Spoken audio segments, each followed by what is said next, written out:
Infórmate de todo lo que necesitas.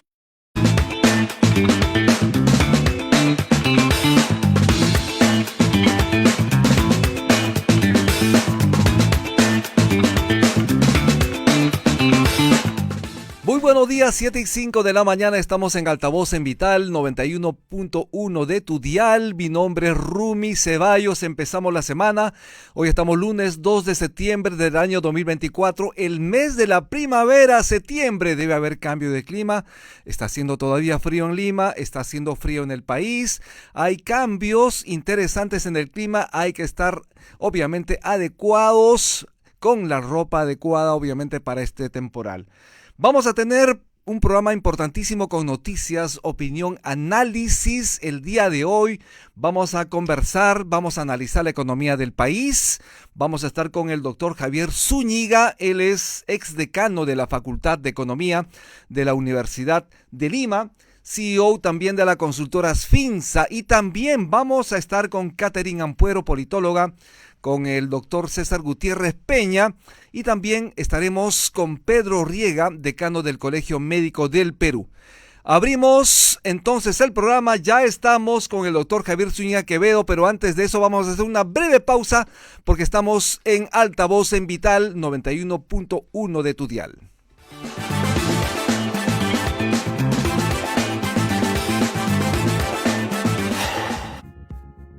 Es momento de probar un buen café. Café Solar de Samaniego.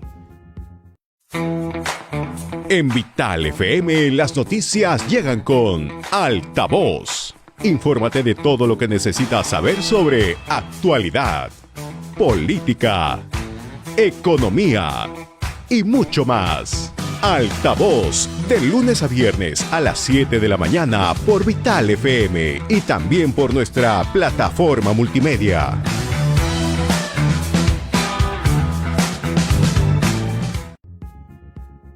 Es momento de probar un buen café. Café Solar de Samaniego. En Vital FM, las noticias llegan con Altavoz. Infórmate de todo lo que necesitas saber sobre actualidad, política, economía y mucho más. Altavoz, de lunes a viernes a las 7 de la mañana por Vital FM y también por nuestra plataforma multimedia.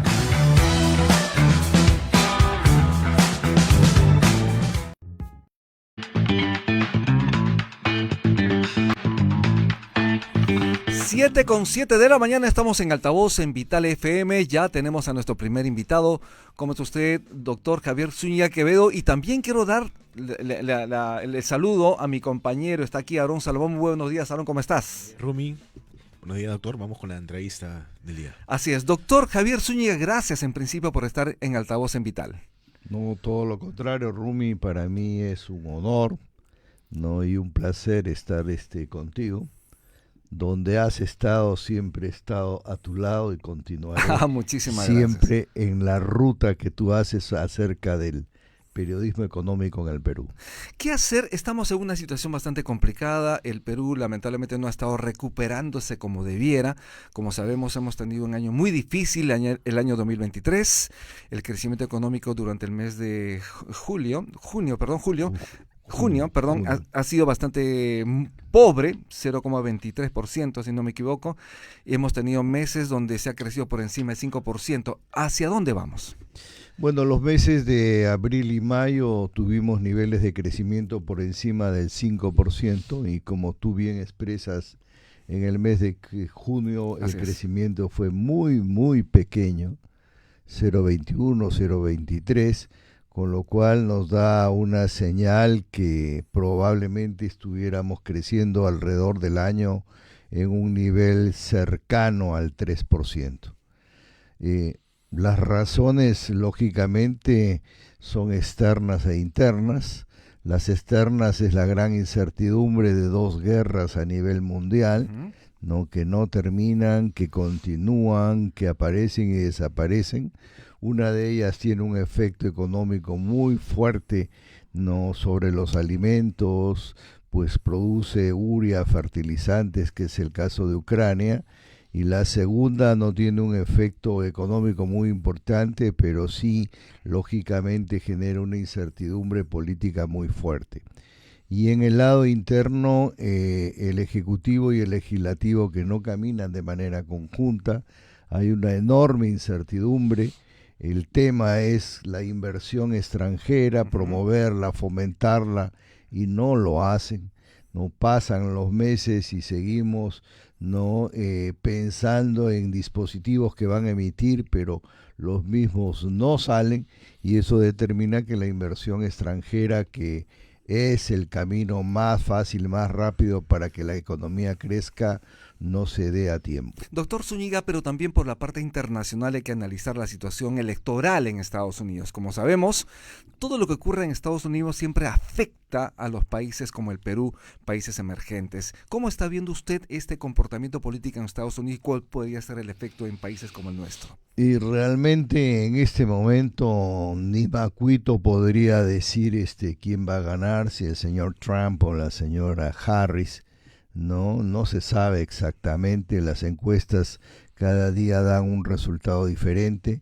Como tú bien expresas, eso tiene un efecto económico muy decisivo en el mundo y sobre todo en América Latina, porque para todos los países latinoamericanos, si no es el primer socio comercial, será el segundo socio comercial, los Estados Unidos de Norteamérica, y eso determina que lógicamente que lo que pueda ocurrir en los Estados Unidos tiene un efecto inmediato e importante en todos los países de América Latina. Y en el ámbito político en el país hemos escuchado la noticia recientemente, los dominicales, la presidenta Dina Boluarte habría facilitado la fuga de Vladimir Cerrón, según un audio del ministro Santibáñez. Esta situación obviamente impacta también en las decisiones que los políticos, obviamente, y que los economistas y que los agentes económicos toman respecto a sus inversiones.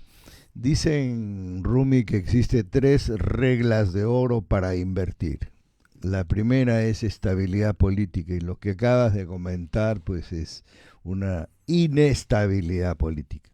La segunda es un poder judicial justo, y el Ministerio Público sobre todo el Ministerio Público, francamente no da la sensación que existiera una justicia no correcta para todos. Y la tercera, que ocurre todos los días cada vez que cambian a un ministro de Estado: no me cambies las reglas de juego. Cambian a un ministro de Estado y cambia todas las reglas de juego, y eso determina de que no se cumplan las 3 reglas de juego para poder invertir en el Perú. Además, se requiere de tranquilidad porque los inversores también requieren, obviamente, seguridad ciudadana, y lo que estamos viendo en el país, lamentablemente, son extorsiones, sicariato. Quieres abrir un pequeño negocio, ya te están pidiendo dinero. Es decir, no se puede hacer negocio en el país, no se puede generar de alguna manera inversión para generar empleo que tanto el país necesita. Y ese es un punto importante que también los inversores están exigiendo al gobierno peruano tomar, obviamente, las cartas sobre el asunto. Sí, yo he visto que Confiep y las principales asociaciones gremiales y empresariales vienen pidiendo que la seguridad se convierta en un tema prioritario, en un tema número 1, pero no está ocurriendo de esa manera. Yo siento a un ministro del Interior no enfocado en su trabajo, sino en actividades de otro corte, y eso determina con franqueza de que no se pueda solucionar el problema de seguridad. Si yo fuera ministro del Interior, yo juntaría a todos los municipios que tienen serenazgo más la policía para trabajar en manera conjunta y desaparecer la inseguridad. Pero no es así, no se hace así, y por lo tanto la inseguridad campea. Y lógicamente también ha ayudado en contra de la seguridad esa gran cantidad de extranjeros que han venido de otros países cercanos, y lamentablemente ha venido gente que no es muy correcta y ha determinado que la inseguridad crezca mucho más en el Perú. Pero ha venido gente buena y también gente mala. Hay que decir las cosas por su nombre. Hay que poner los puntos sobre las sillas. En ese sentido, ¿hacia dónde debería ir el impulso de poder ponerle tranquilidad, paños fríos al país? ¿Cuáles serían las primeras decisiones que debería tener el Ministerio del Interior justamente para combatir esta lacra, ¿no? La inseguridad ciudadana? La teoría económica dice que cada vez que se produce una inmigración, y hablo de casos europeos, sobre todo de las zonas africanas que se dirigen hacia Europa, el PBI de los países crece 1,5%. Si es que hubiera un plan ordenado para la recepción de ese 1.800.000 personas extranjeras que están en el país y se les diera trabajo en aquellas actividades que ya los peruanos no quieren hacer, se podría subir perfectamente el PBI del Perú en 1,5%. Pero para eso se requiere un plan estratégico de darle ubicación a cada una de estas personas. Hay cualquier cantidad de trabajo en las zonas de educación, de salud, distanciadas cerca a las fronteras. ¿Por qué no se les da esas posiciones? Y de esa manera podemos ubicar a los extranjeros en actividades que no quieren hacer los peruanos y el PBI va a subir. 7:16 de la mañana, estamos en Altavoz, en Vital 91.1 de tu dial. Aarón Salmón. ¿Qué tal? Buenos días, señor economista. Desde 2021 han salido más de 22.000 millones de dólares del Perú, y eso es por culpa de las malas elecciones. Eso es básicamente por la gestión de Pedro Castillo. Ahora, de cara a 2026, usted, ¿qué es lo que se puede exhortar a los votantes, ¿no? Que elijan bien, porque no se puede, esta fuga ya no regresa a esa capital, ¿no? Aaron, dicen que ha habido 2 epidemias. Una es la del COVID-19 y otra la de Castillo. Totalmente de acuerdo. No, y es la verdad. Eso se lo escuchaba el otro día a un economista, y la de Castillo yo creo que ha sido más fuerte que la del COVID-19. En la del Castillo, como tú bien dices, salieron 19.000 millones de dólares que deben haber regresado 4.000, 5.000 millones. Gracias al buen manejo de reservas que tiene el Banco Central, los 70.000 millones, 73.000 millones, hoy día 75.000 millones, no bajaron mucho porque recibimos también 5.000 millones del Fondo Monetario Internacional originado por la pandemia del COVID-19.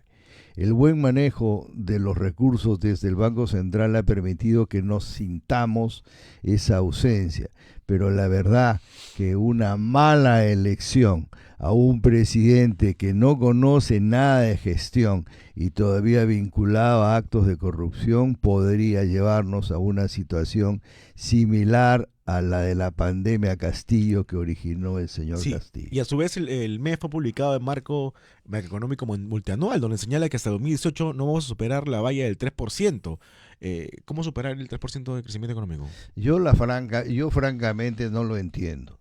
Si yo estuviera en el Ministerio de Economía, el marco macroeconómico multianual sería positivo, sería de metas altas. Este es un país que puede crecer fácilmente entre el 4 y el 6%, siempre, siempre. ¿Por qué no aplican el plan que hizo el señor Fujimori con Carlos Boloña, en donde se le dio facilidades a las actividades de inversión de energía y del sector minero? ¿Por qué no lo aplican? Y de esa manera el Ejecutivo y el Congreso van a permitir que vengan grandes inversiones al Perú. Raimondi decía que estábamos sentados encima de un monte de oro o un monte de recursos naturales. No, probablemente va a ocurrir, como ocurrió ya con el guano, como ocurrió ya con el cacao, que cuando lo querramos explotar, ya no sea necesario explotarlo porque ya se creó un sustituto para ese producto mineral. Por ejemplo, ¿el cobre? ¿Puede haber un sustituto para el cobre? No se sabe, ¿no? Yo no lo sé. Pero si no lo aprovechamos en su momento, puede ocurrir como el guano, ¿no? Evidentemente. De acuerdo. De otro lado, parece que nuevamente no vamos a cumplir la regla fiscal, vamos a tener nuevamente un año con déficit fiscal. ¿Cuál es su visión de economista respecto a este tema y por qué es importante tenerlo en cuenta? Bueno, esto es muy fácil si es que lo llevamos a un hogar o a una empresa. Si el volumen de los ingresos es menor que el volumen de los egresos, el hogar no puede resistir y la empresa se va a la quiebra. En el caso de un país se puede dar el lujo de tener un déficit. Un déficit, en el caso peruano, alrededor del 2% del PBI, o sea Claro. que son cifras no realmente impresionantes. Si fuera una empresa no se puede dar ese lujo, un flujo de caja negativo y lleva a la quiebra a la empresa. La mayor cantidad de quiebra de las empresas es por liquidez, no por temas patrimoniales. Entonces, no, este país tiene que tener un nivel de déficit de alrededor del 2% y punto. En este momento está alrededor del 2.8%, lo cual es simplemente nos estamos metiendo un cuchillo al corazón. No se puede gastar lo que uno no tiene. Salvo que endeudes al país, recurras obviamente a financiamiento internacional y además no es buen momento para eso dadas las condiciones internacionales. No solamente dadas las condiciones internacionales, sino como la incertidumbre política en el Perú es tan alta, como la inseguridad es tan alta, no, los papeles de deuda peruana al corto y mediano plazo ya no son tan baratos, ahora son mucho más caros y eso determina que el endeudamiento sea más caro. Salir a endeudarse no es lo más conveniente en este momento. Lo más conveniente en este momento es no gastar. Así el Ejecutivo y el Legislativo quiera gastar, no se debe gastar y deberíamos estar en un déficit de solamente 2%. 7:21 de la mañana, estamos en altavoz en Radio Vital 91.1 de tu dial. Vamos a hacer una breve pausa y retornamos con Javier Zúñiga, exdecano de Economía de la Universidad de Lima. Ya volvemos.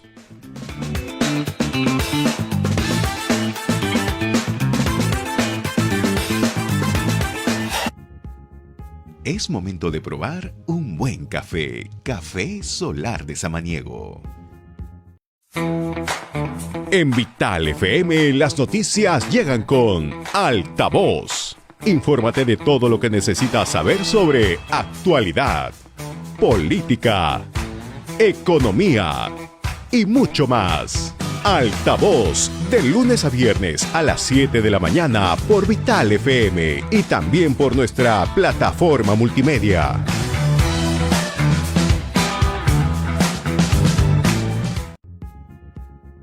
Es momento de probar un buen café. Café Solar de Samaniego. En Vital FM las noticias llegan con Altavoz. Infórmate de todo lo que necesitas saber sobre actualidad, política, economía y mucho más. Altavoz, de lunes a viernes a las 7 de la mañana por Vital FM y también por nuestra plataforma multimedia.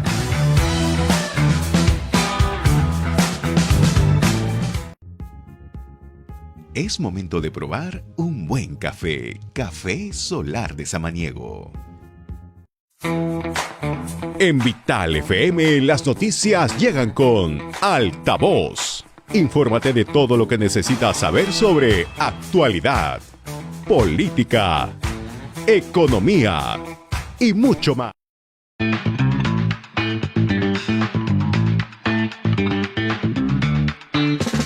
Estamos de vuelta, 7:23 de la mañana en altavoz en Vital 91.1 de tu dial. Estamos conversando precisamente con el exdecano de la Facultad de Economía de la Universidad de Lima, con el doctor Javier Zúñiga Quevedo. Doctor Zúñiga, tenemos ya los resultados de la inflación. Como sabemos, ayer el INEI entregó los datos. En agosto, el índice de precios al consumidor subió en 0,28% y en lo que va del año supera un poquito el 2%. ¿Qué reflexión tiene usted sobre este comportamiento de la inflación? Bueno, que los resultados hasta el momento son bajos. Acordémonos que la cifra meta del Banco Central es entre el 1 y 3%. Yo creo que con este resultado del mes de agosto podríamos estar en un nivel alrededor de un 2.4, 2.5%, aunque falta pues septiembre, octubre, noviembre y diciembre. Diciembre generalmente es alto por el tema de los precios de las actividades navideñas, pero es un indicador manejado por el Banco Central de Reserva, no, que da la sensación que va a estar dentro del ámbito meta, no, del Banco Central, que es 1 y 3%, y es un indicador que, estando bajo, es fundamental para que la tasa de referencia, que está en 5.25, baje. Ujú. Mi sueño dorado sería que llegue a 4.75 en el presente año, y de esa manera se pueda inyectar, no, mayor volumen de recursos a la economía peruana. Sin embargo, cuando baja esta tasa de interés de referencia, a veces los bancos, las entidades financieras demoran mucho de trasladar esta reducción, digamos, a los potenciales clientes, porque como sabemos, las empresas, las personas tienen proyectos, y para desarrollar esos proyectos tienen que financiar, ¿no? Obviamente para eso los bancos tienen que entregar dinero, y obviamente las tasas de interés persisten altas. Usted es empresario. ¿Qué tanto afecta tener tarifas, en este caso tasas de interés altas en la economía peruana? Bueno, si hay tasas de interés altas, solamente le va a convenir a aquellos que tienen recursos y colocan sus recursos en depósitos a plazos, no de corto, mediano y largo plazo, pero aquellos que van a tomar créditos que se denominan tasas activas van a encontrar que las tasas son altas. Si la tasa de referencia es alta, tiene una afectación directa con la economía, porque los tomadores de crédito les va a costar más dinero tomar esos créditos. Voy a citar un ejemplo.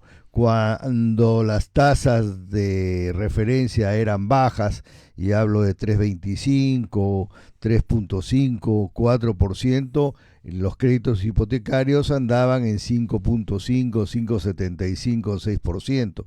Cuando las tasas de referencia subieron, no, los créditos hipotecarios subieron a 11, 12%, y por lo tanto, pues quien toma un crédito hipotecario, sus cuotas mensuales subían tremendamente, y determinaban que no tomen el crédito hipotecario hasta que las tasas bajen.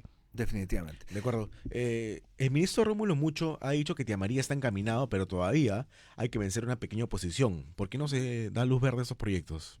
Bueno, desde el Ministerio de Energía y Minas uno puede dar luz verde a un proyecto, pero allí el problema son los arequipeños, o un conjunto de ciudadanos arequipeños, o de repente no son arequipeños, sino son personas vinculadas a actividades políticas que no quieren que este proyecto salga adelante. Francamente, no entiendo por qué no quieren, porque un proyecto de esta magnitud, como el caso de Cerro Verde, determina pues que la población salga adelante y acompaña al desarrollo de un tremendo proyecto. Si es que Tía María sale adelante, voy a recalcar y decir que el Perú se convertiría en el primer productor de cobre en el mundo. Importante.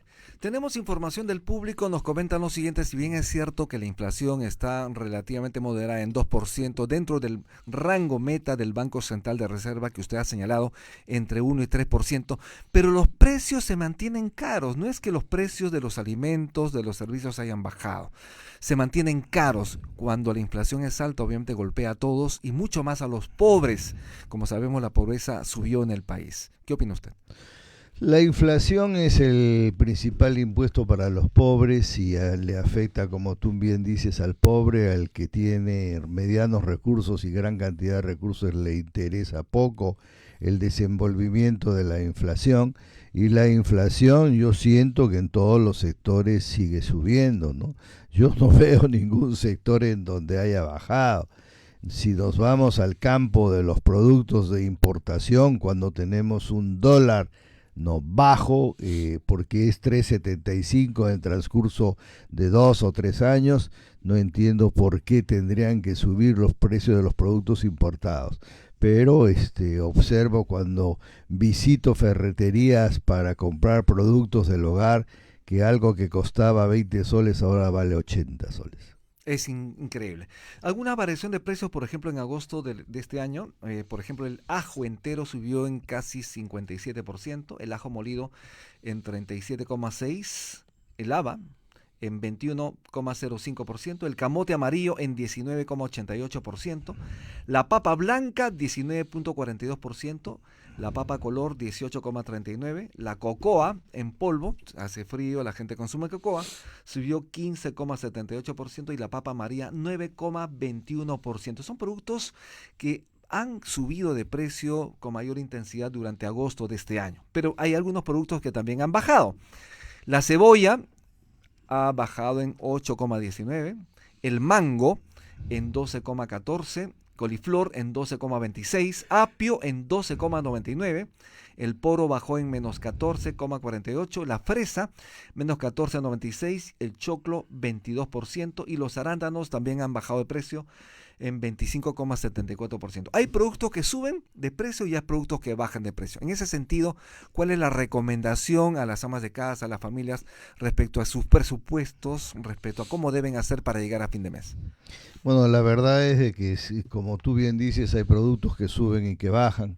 Hay tres productos que a mí francamente me tienen loco, como es el limón, la papa amarilla y el ajo, ¿no? Que francamente su incremento de precios es impresionante, pero lógicamente pasa el periodo del verano, se estabiliza la distribución del limón y baja a precios razonables.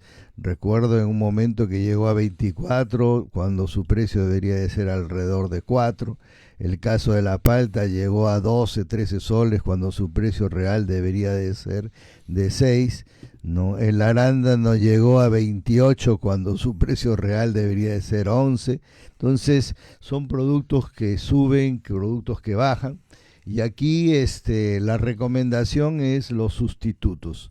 Este es un país que tiene cualquier cantidad de productos, ¿no? Y uno puede sustituir a la papa amarilla por la papa guairo, por la papa blanca o cualquiera cantidad de papas que tenemos, y puede hacer hasta puré de distintas papas, y en el caso del ajo de la misma manera, y en el caso del limón de la misma manera. Entonces lo que hay que hacer es trabajar en el hogar con sustitutos. Si el pollo está alto, pasar al pescado, y si el pescado está alto, pasar al pollo, y así sucesivamente. No estoy pensando en la carne, porque ya pensar en la carne es palabras mayores y sus precios sobre lo que cuesta la carne es francamente muy elevado. Lo importante es que el precio del pollo y los huevos se mantengan de manera adecuada para que la gente pueda tener proteínas necesarias.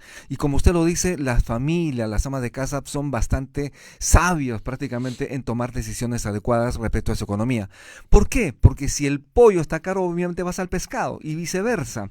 Si la carne está cara, estratosféricamente el precio, hay que buscar sustitutos.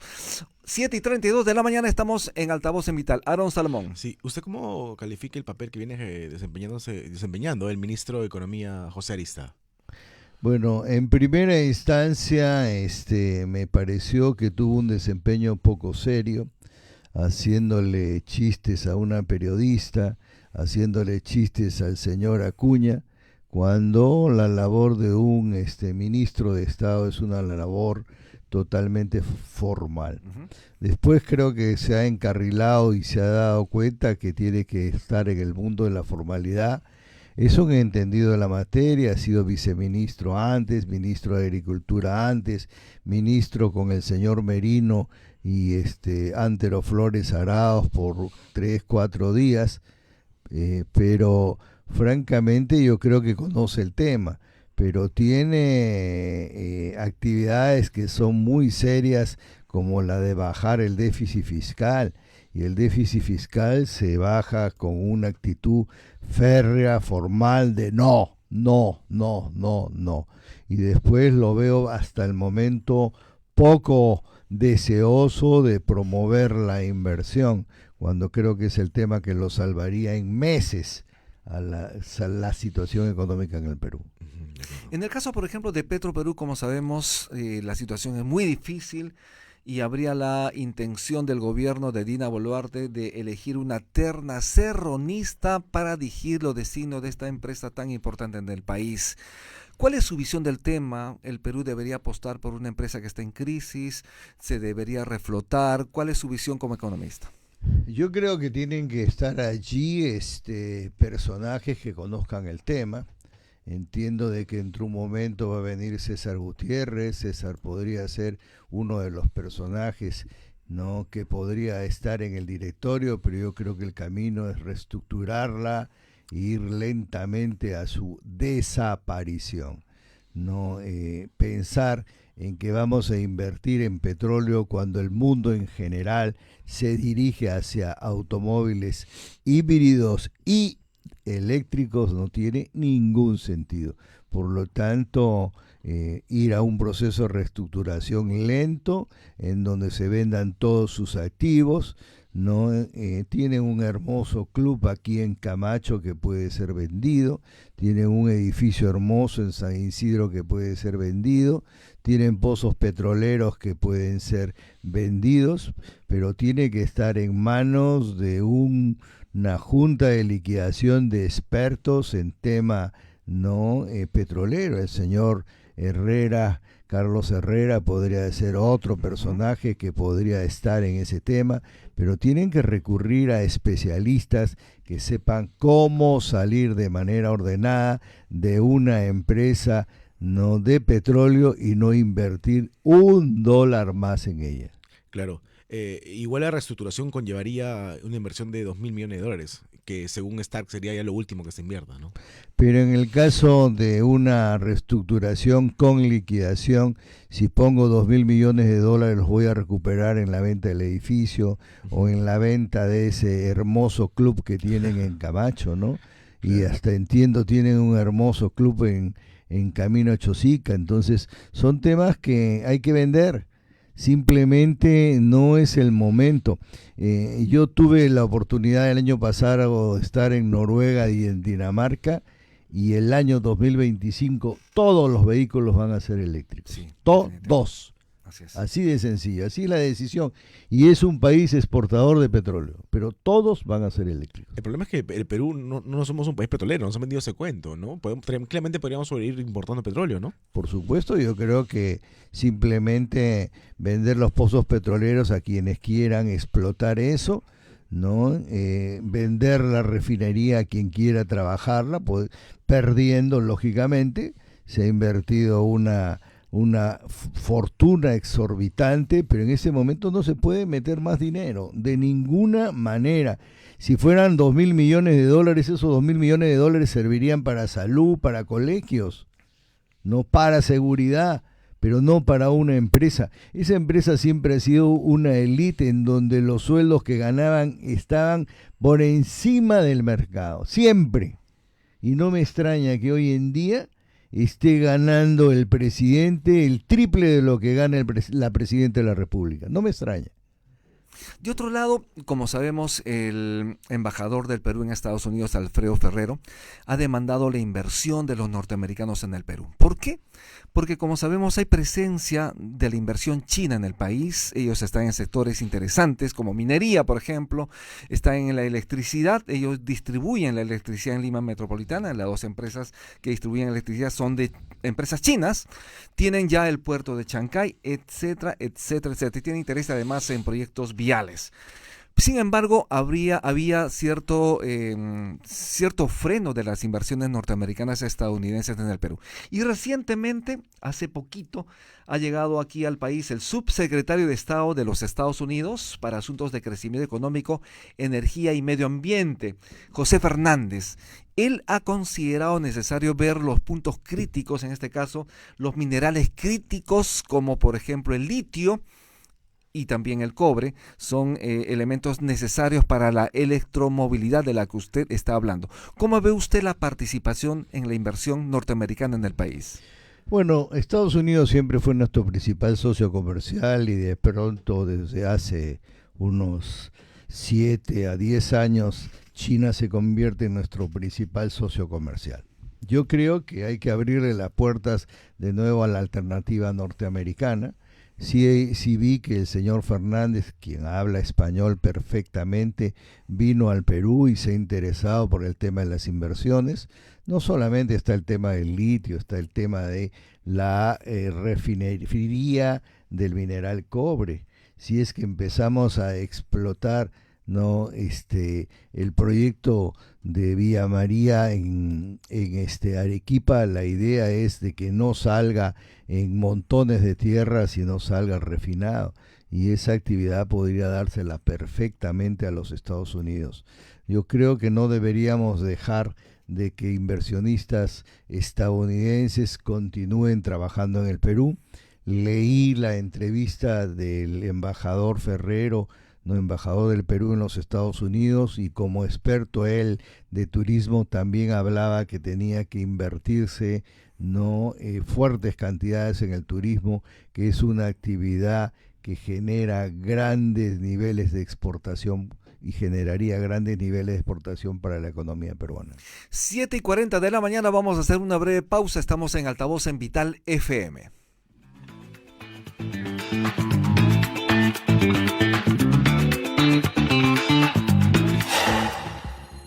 Es momento de probar un buen café. Café Solar de Samaniego. En Vital FM las noticias llegan con Altavoz. Infórmate de todo lo que necesitas saber sobre actualidad, política, economía y mucho más. Altavoz, de lunes a viernes a las 7 de la mañana por Vital FM y también por nuestra plataforma multimedia.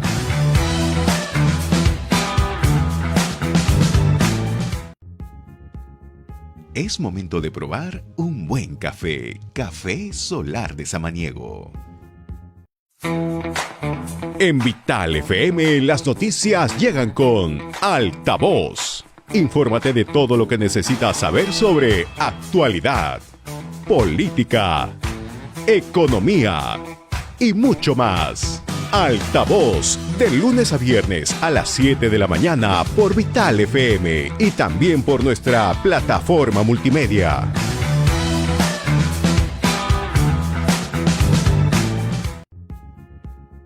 Es momento de probar un buen café. Café Solar de Samaniego. En Vital FM las noticias llegan con Altavoz.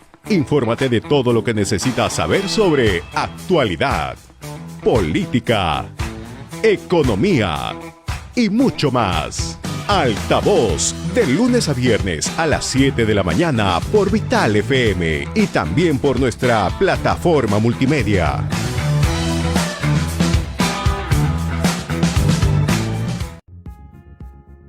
Es momento.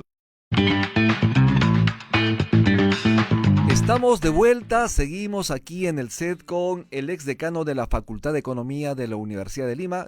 Nos referimos al doctor Javier Zúñiga Quevedo. Doctor Zúñiga, es importante la inversión, como usted lo ha señalado, es importantísimo que la inversión norteamericana llegue.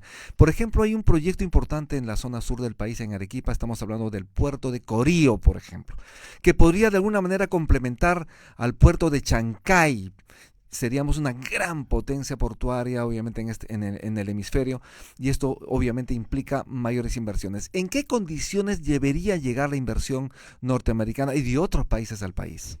Yo creo que voy a retomar algo que mencioné hace un momento. Durante el gobierno del presidente Fujimori, en el año 1992, siendo ministro de Economía Carlos Boloña, ya fallecido, se presentó una propuesta que se denominó Estabilidad para las Inversiones. Y era una propuesta de un conjunto de facilidades de corte fiscal y administrativa para que las inversiones pudieran tener una luz en el transcurso o en el espacio de 10 años. ¿Por qué no se plantean lo mismo para un espacio de repente de 5 años? De facilidades fiscales y administrativas, y de ahí en adelante otro tipo de facilidades de corte administrativo.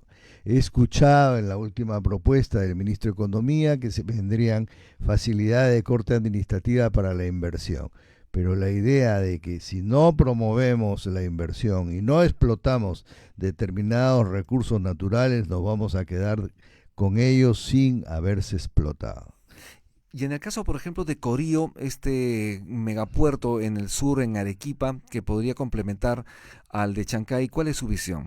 Yo le daría las mismas facilidades de exclusividad y que lo acompañe una empresa local, como fue Volcan, no al proyecto de Chancay, para que algún gobierno amigo no pueda dedicar recursos a ese tipo de explotación. ¿No? El caso de Chancay empieza con un tema minero, del puerto de Chancay empieza con un tema minero, pero más adelante se va a transformar en un puerto que pueda no retirar productos peruanos, sobre todo el sector agroindustrial. Doctor, sin embargo, se requiere inversión de la buena.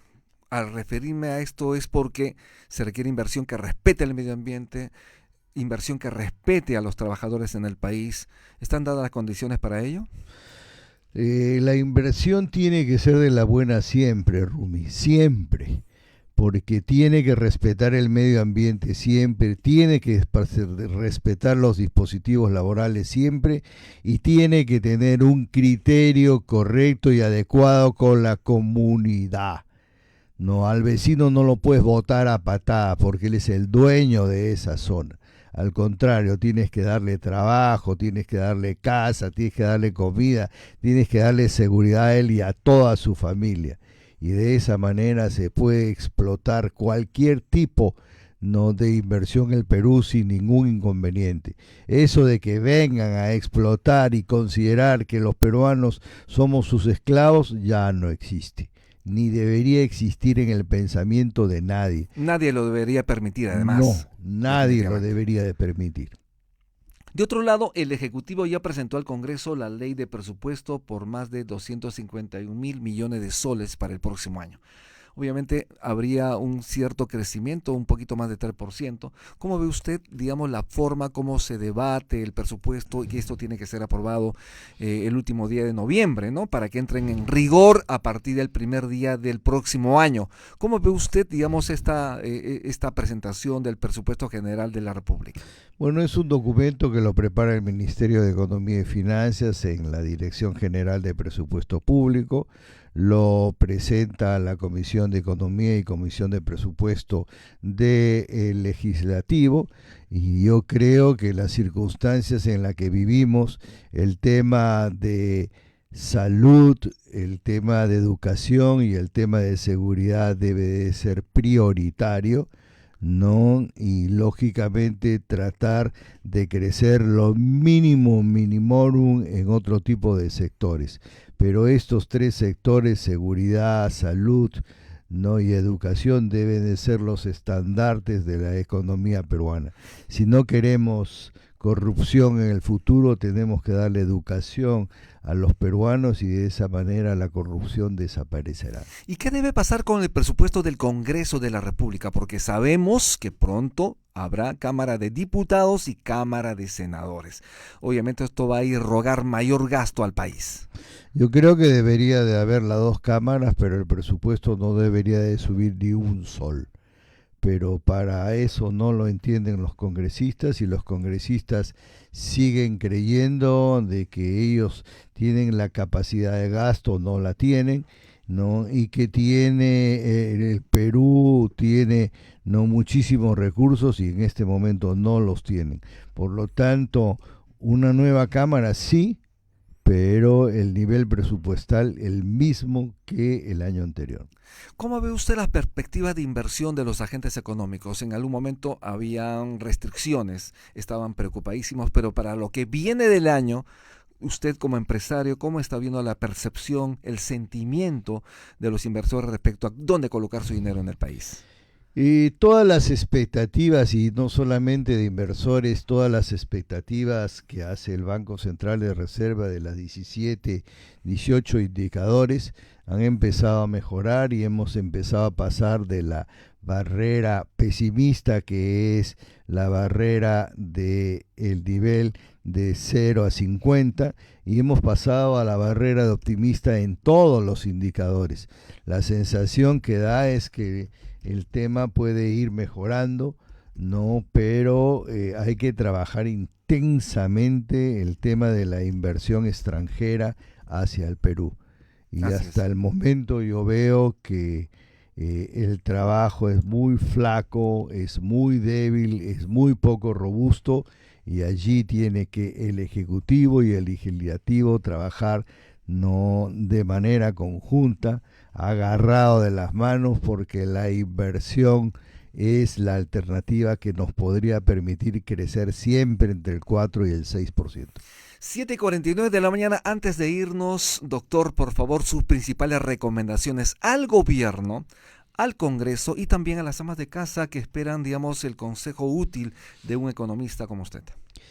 Bueno, si fuera una recomendación al gobierno, quisiera pedirle, no de manera de oración, como lo dijo la ministra de Vivienda, de que el Ejecutivo y el Legislativo trabajen de manera conjunta. Ojalá que de aquí hasta julio del 26 pudieran trabajar de manera conjunta. Imagínese, hay que orar para que no roben, eso lo dijo la ministra. Bueno, yo digo, hay que orar para que se junten y puedan trabajar de manera conjunta y puedan sacar dispositivos que faciliten y promuevan la inversión. Y en el caso de las amas de casa hay que trabajar intensamente en los sustitutos. Si el limón está caro, buscar otro tipo de alternativas. Si la papa María está cara, hay que pasar a otro tipo de papas y así, etcétera, etcétera. Las amas de casa son unas campeonas, ¿no?, en el tema gastronómico, y yo creo que pueden solucionar la afectación de la inflación, que a pesar de que es muy baja, sigue originando una afectación directa a los hogares peruanos. Sí, porque como usted lo dijo, los precios continúan caros, no es que hayan bajado y sigue siendo caros los precios de los alimentos, por lo tanto hay que tener en consideración estas recomendaciones. Bien, muchísimas gracias. Muchas 7:51 de la mañana, su despedida de las audiencias que lo están escuchando. No, más bien un agradecimiento profundo a ti, Rumi, y a Aaron Muchas por la gracias. invitación. No, como dije al comienzo, donde tú estás te acompañaré siempre. Un Muy fuerte amable. abrazo. Gracias, estamos en Altavoz en Vital, hacemos una breve pausa y volvemos. Ya regresamos.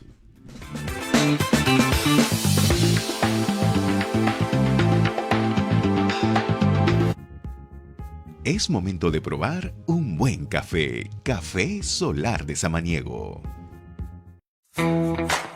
En Vital FM, las noticias llegan con Altavoz. Infórmate de todo lo que necesitas saber sobre actualidad, política, economía y mucho más. Altavoz, de lunes a viernes a las 7 de la mañana por Vital FM y también por nuestra plataforma multimedia.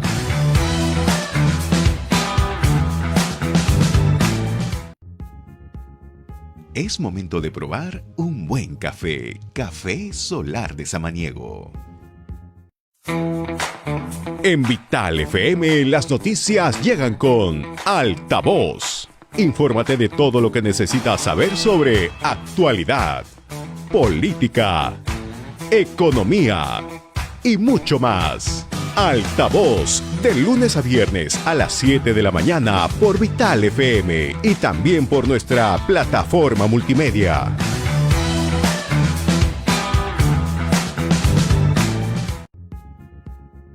Es momento de probar un buen café. Café Solar de Samaniego. En Vital FM, las noticias llegan con Altavoz. Infórmate de todo lo que necesitas saber sobre actualidad, política, economía y mucho más. Altavoz, de lunes a viernes a las 7 de la mañana por Vital FM y también por nuestra plataforma multimedia.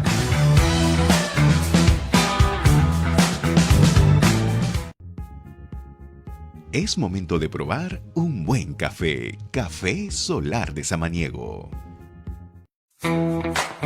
En Vital FM, las noticias llegan con Altavoz. Infórmate de todo lo que necesitas saber sobre actualidad, política, economía y mucho más.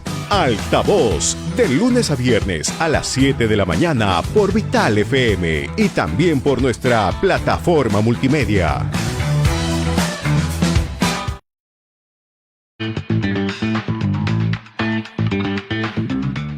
Y 54 de la mañana, estamos en Altavoz en Vital. Aarón Salomón, tenemos noticia a las 5 de Altavoz. Vamos con las 5 de Altavoz, Rumi. La primera noticia es: Dina Boluarte habría facilitado la fuga de Vladimir Cerrón según un audio del ministro Santibáñez.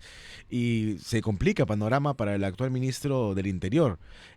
Según uno de los audios proporcionados por el capitán Junior Izquierdo, mejor conocido como Culebra, el titular de Mininter no solo reconoció que tanto la presidencia como el Congreso estarían protegiendo a Cerrón, sino que también desde Palacio se habría ordenado facilitar su fuga. Así es.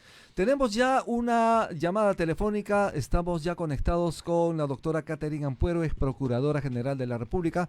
Muy buenos días, doctora. Bienvenida a Altavoz en Radio Vital y cedo el paso también a mi compañero Aarón Salomón para las preguntas del caso. Doctora, buenos días. ¿Cómo están? Buenos días. ¿Qué tal, doctora? Un juez brasileño, exactamente José Díaz Toffoli, del Supremo Tribunal Federal de Brasil, ha anulado las pruebas obtenidas contra Jorge Barata y Luis Mameri en Brasil y no podrán ser utilizadas en el país, en el Perú, en los casos que se lleva acá. ¿Qué repercusiones tiene esto, doctora? Bueno, lo único que se le población es el nefasto acuerdo de colaboración eficaz que firmaron con Odebrecht y sus funcionarios, que sí, lo nefasto porque al Estado peruano le es un beneficio y la poca información que dieron, que era... Aló, creo que tenemos problemas de comunicación, a ver si intentamos de nuevo con la doctora. Pero sí, Rumi, a ver, te cuento. Se trata de que el juez José Díaz Toffoli del Supremo Tribunal Federal de Brasil amplió su decisión de anular las pruebas obtenidas en el acuerdo de clemencia de Odebrecht, ahora llamada Novo Honor, en el caso de Operación Abajate. Eso puede repercutir muy grave en los procesos de Perú, porque se necesita utilizar las declaraciones de Barata. Prácticamente todos los casos están sustentados en eso. Así es, efectivamente. Y vamos a ver justamente qué es lo que dice la doctora Catherine Ampuero, a quien ya tenemos en la línea nuevamente. Doctora Ampuero, bienvenida a Altavoz en Vital. Sí, como les seguían señalando, que la Ahora sí. información verbal que dieron los de Odebrecht y sus funcionarios Uh-huh. venía sustentada con información contable y financiera que estaban en dos digamos, bancos de información que ellos tenían, que se conocía como Droisis y MyWebDay. Uh-huh. Los originales estaban guardados en Suiza. Y fíjese que cuando este equipo especial Abajato estaba liderado por el fiscal Hamilton Castro, él solicitó vía cooperación judicial internacional directamente a Suiza que nos entregue esa información de estos dos subsistemas, mucho antes de que se firme ese nefasto acuerdo de colaboración eficaz. Y las autoridades suizas aceptaron enviarnos esa información, el original de esa información, directamente de esa base, de esos dos sistemas, Uh-huh. porque ellos eran quienes lo guardaban. ¿Y qué pasó? Que esa buena noticia, los fiscales suizos nos la dan cuando Hamilton Castro ya no estaba en el equipo especial, cuando fue reemplazado por Vela y por José Domingo Pérez. ¿Y saben lo que contestaron los fiscales? ¿Qué dijeron? No, ya no es necesario que nos entreguen, ya no necesitamos que nos entregue Odebrecht. Y es más, Odebrecht en Suiza les dijo a las autoridades suizas no entreguen a Perú, se opuso a que se entreguen esa información. Y dijeron, les vamos a entregar dentro del acuerdo de colaboración eficaz, porque nosotros tenemos que analizar la información y solamente les vamos a enviar lo que corresponde a Perú, las coimas que pagamos en Perú, porque a Perú no le interesa de los otros países. Es decir, que los corruptos brasileños decidían qué información nos van a dar y qué no. Ellos decidían a qué corruptos peruanos van a delatar y a qué corruptos no. Ellos decidían en qué tiempo, modo y lugar nos iban a entregar la información a cuentagotas y de acuerdo a sus intereses. Y eso aceptaron nuestros queridos fiscales dentro de la colaboración eficaz. Y ahora resulta que las autoridades brasileñas han dicho que esa información que te han dado ellos no sirve porque está contaminada. Es decir, no han cumplido, no han respetado la cadena de custodia de esas pruebas al momento de descifrarlas. ¿Ok? Sí. Ya no sirve. Entonces, todo lo que los brasileños mandaron al Perú son ilegales. Eso es lo que ha dicho la autoridad brasileña. Que no pueden utilizarlas en contra de Odebrecht ni de ningún funcionario de Odebrecht, por eso es que están anulando las sentencias allá por ilegales, ¿no es cierto? Entonces, si es ilegal para uno, obviamente tiene que ser ilegal para otro. Claro. Porque no puede ser doctora, que la prueba esté contaminada para unos, pero de pronto no esté contaminada para los otros.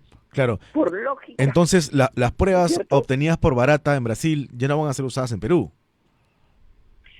De acuerdo contra Barata, ¿no? A lo que está señalando, o sea, los fundamentos por los cuales las autoridades brasileñas no están utilizando las pruebas en Brasil, es porque señalan que no se cumplió la cadena de custodias, que están contaminadas, que son ilegales. Y esas pruebas ilegales y contaminadas son las que han mandado a Perú. Entiendo. Entonces, ¿Y cómo repercuten los casos de acá? Entonces, por ese argumento tampoco deberían ser valoradas positivamente acá por nuestros jueces peruanos. Obviamente, eso va a venir acá. Lo que han señalado las autoridades brasileñas no tiene carácter vinculante acá, pero el fundamento te lleva a la conclusión lógica de que si son ilegales, porque no han respetado la cadena de custodia, y esas mismas pruebas contaminadas son las que han mandado acá a Perú, si no sirven para condenar a Barata ni a Odebrecht, tampoco serviría para condenar a ninguna otra persona por su ilegalidad, porque están contaminadas. ¿Usted augura que se cagan todos los casos Lavajato en el Perú? Todo va a depender si sus investigaciones la han basado única y exclusivamente en la colaboración eficaz, en lo que dijeron Odebrecht y sus funcionarios, los casos se caen. Pero si las investigaciones se basaron también en otras evidencias fuera de Odebrecht, fuera de Barata, los casos prosperan, como en el caso de Toledo. En el caso de Toledo no se tenía por qué suscribir un acuerdo, porque ahí teníamos evidencia más que suficiente que vinculaba a Toledo con hechos de corrupción, información que ya sabíamos desde Estados Unidos. Estados Unidos firmó este gobierno, por ejemplo, en el 2016, y en el 2016 ya se sabía que Toledo había recibido coimas por la interoceánica. Y por el caso de Coteva, que viene mucho más atrás, sabíamos del lavado de activos, porque fue en esa época donde él hizo las millonarias compras y no supo cómo justificar las compras. Ahí recordemos las diferentes historias que dijo para justificar la procedencia del dinero, que hasta su suegra recibió lo del Holocausto y muchas historias más. Entonces, ahí no necesitábamos ese famoso acuerdo de colaboración eficaz. Y ojo, que no se diga después, cuando sale la sentencia condenatoria contra Toledo, porque va a haber sentencia condenatoria contra Toledo, no se diga que es hoy gracias al acuerdo de colaboración eficaz. Mentira. Porque hay suficiente evidencia sin el acuerdo de colaboración que él sí cometió delitos. Tenemos pues lo que les digo, el caso de Coteva y la colaboración eficaz de su amigo Maiman.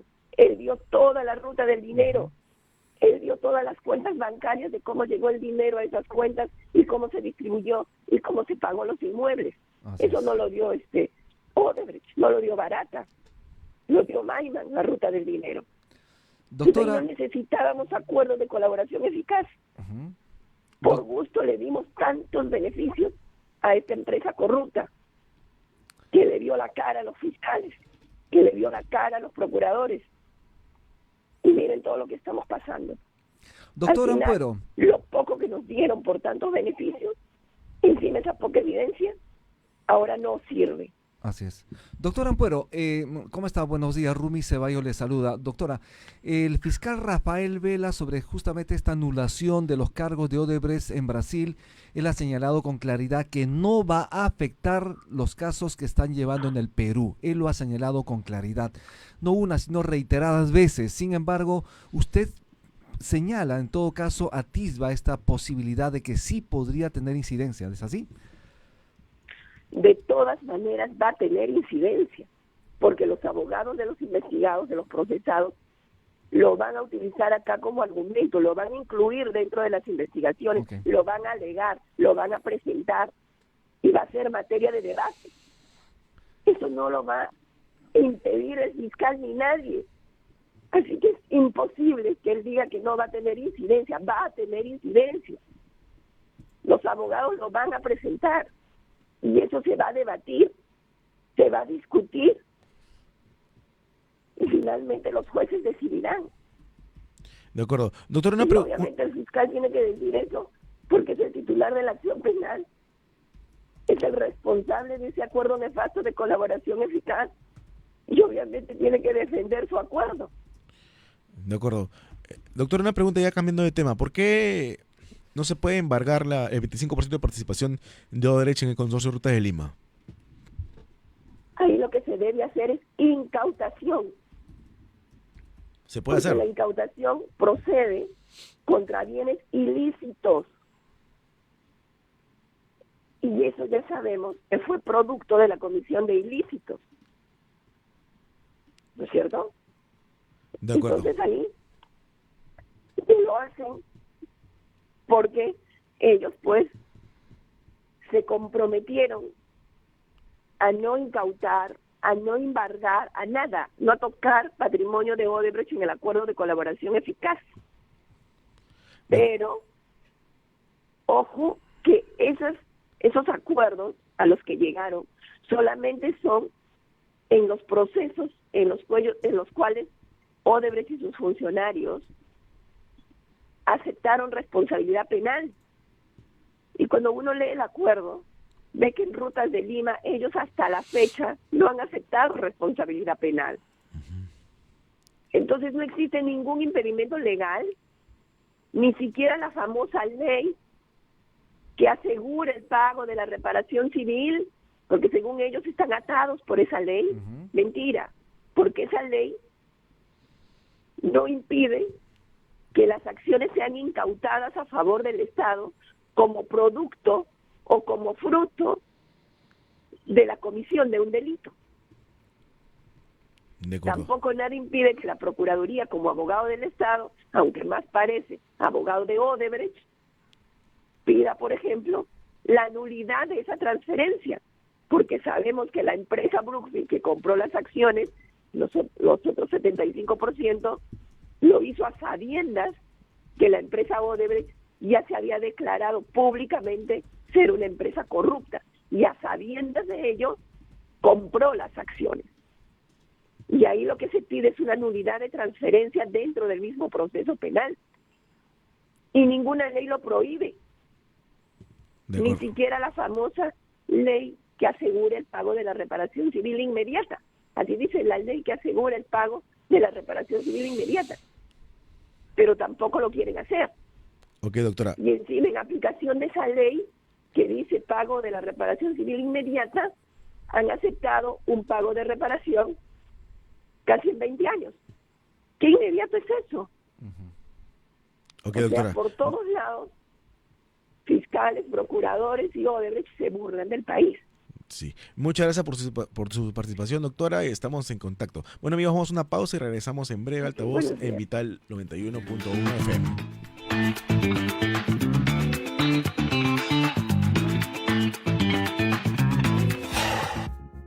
Es momento de probar un buen café. Café Solar de Samaniego. En Vital FM las noticias llegan con Altavoz. Infórmate de todo lo que necesitas saber sobre actualidad, política, economía y mucho más. Altavoz, de lunes a viernes a las 7 de la mañana por Vital FM y también por nuestra plataforma multimedia.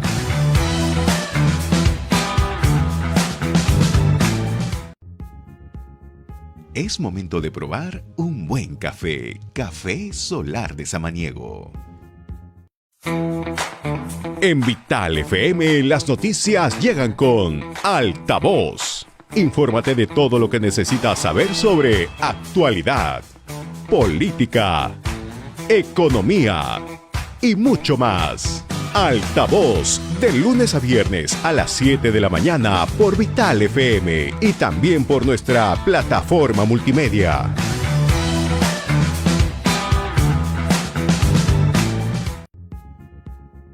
Es momento de probar un buen café. Café Solar de Samaniego. En Vital FM las noticias llegan con Altavoz. Infórmate de todo lo que necesitas saber sobre actualidad, política, economía y mucho más. Altavoz, de lunes a viernes a las 7 de la mañana por Vital FM y también por nuestra plataforma multimedia.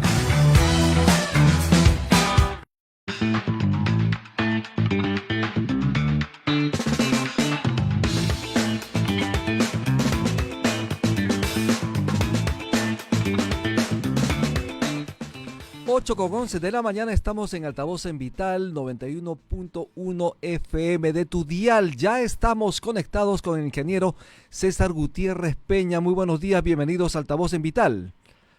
Buenos días, Rumi, buenos días, Aarón. Muchísimas gracias. Lo primero, ¿qué está pasando con Petroperú? Porque al parecer hay una terna serronista para dirigir los destinos de la petrolera estatal. ¿Cuál es su visión? Mira, es una noticia que ha trascendido en los diarios, aparentemente confirmada por el ministro Rómulo Mucho, que según refieren algunos diarios, habría indicado que la decisión se había tomado a sus espaldas, lo cual no sería verdad, pues porque la designación de directores en Petroperú se hace por acuerdo de Junta General, en la cual participan ministro y viceministro del MEF y ministro y viceministro del MINEN. O sea, eso de que a mi espalda no existe. Pero bueno, es una propuesta, me parece audaz, casi, digamos, creíble que va a ocurrir, porque el mismo día que el directorio de Petroperú se reunía con el señor Arista y el premier, había una reunión en paralelo en el despacho presidencial con 3 funcionarios que serían los que estarían entrando al sector.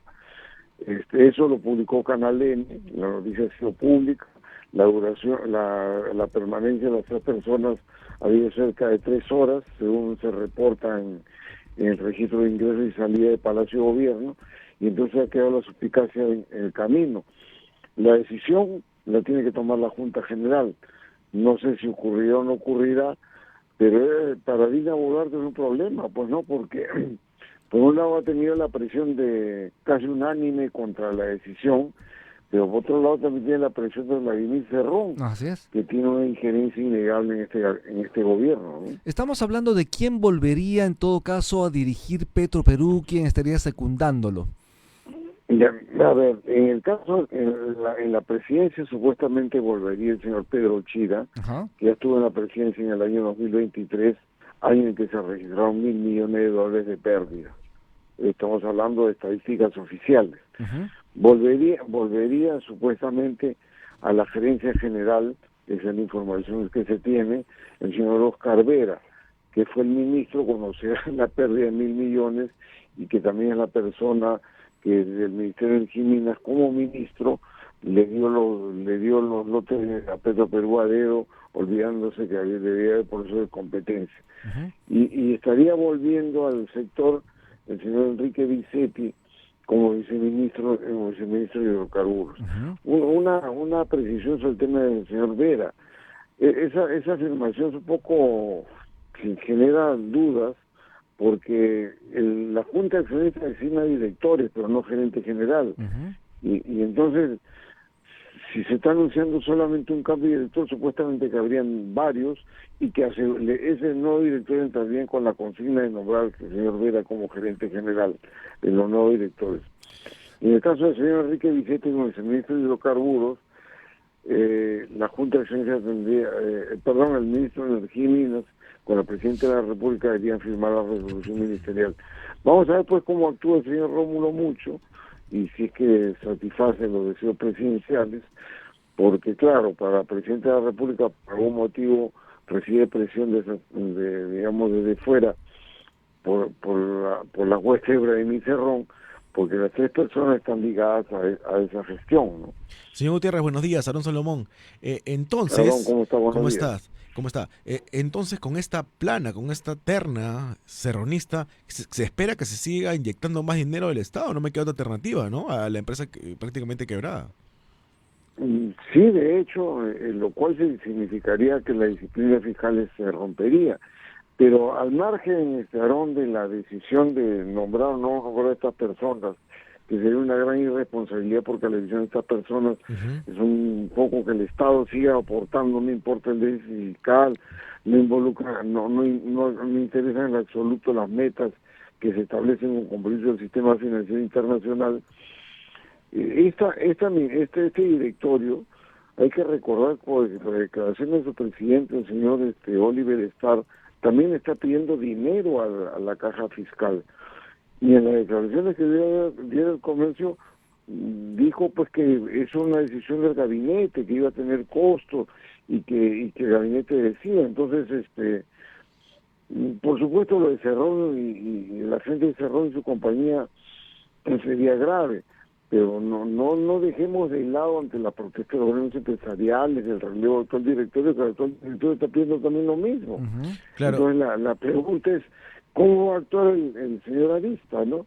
¿Va a ceder a las presiones, ya sean cerronistas o del actual directorio, respecto al egreso de caja de Petroperú? Hoy día uno de los directores, el señor Gamio, dice en el diario Gestión que se corre el riesgo que los barcos que están trayendo petróleo crudo no desembarque. Claro. Pues es una presión, ya, deme plata, pues, ¿no? Me pregunta cómo, porque de la caja fiscal no se puede, el déficit fiscal originalmente comprometido para 2%, se amplió luego a 2.8 y vamos en 4, eso es imposible hacer. El capitalizar deudas tampoco se puede por contabilizar como déficit fiscal. El tema es cómo va a salir ese atrapamiento, porque hay presión que estos días hay que darle dinero, y la única vía que veo es que el Banco de la Nación le dé el dinero que están pidiendo, lo cual ya pasamos de tener un Petroperú comprometido a tener un Banco de la Nación también comprometido, ¿no? ¿De quién depende, por ejemplo, vender este edificio en San Isidro una vez y...? Del actual directorio. O sea, el actual directorio renunció. Y no lo ha hecho, ¿no? No ha dicho cuál es el mecanismo con el que lo va a vender. Yo he sido crítico de la falta de transparencia en muchas de las cosas que se anuncian. Me colocaron un aviso diciendo que mis declaraciones eran difamatorias. El tener suspicacia de las decisiones que se toman es simplemente una inquietud como todo ciudadano, y una inquietud completamente legítima. Eso no es difamar, pero bueno, ya están inquietos a ese nivel, y la inquietud para mí es un principio, lo he repetido muchas veces, es perfecto, piensa vender el edificio, muy bien. ¿Cómo va a ser el proceso de competencia? Porque tiene que contratar corredores, me imagino. Y esos corredores tienen que tener reglas de qué es lo que se le va a pagar, de qué valor estamos hablando estimado de las propiedades que se van a vender. Y en el caso de la contratación de un gestor de la empresa, PMO le llaman, que suena más bonito, mi pregunta era, ¿cómo lo van a contratar? a qué empresas se han invitado, porque el señor Oliver Star dijo al diario El Comercio que ya había invitado a las 5 premios más grandes del mundo, los cuales son, pues, ¿no? Claro. Pues eso es su ranking personal, es un ranking público. ¿Cuáles son los alcances del PMO? No es conocido. ¿Y cuánto se le va a pagar? No es conocido, porque él afirmó en El Comercio el día 30 que esta semana, o sea, la semana que ya culminó la semana pasada, recibían la propuesta económica y que luego el directorio decidía.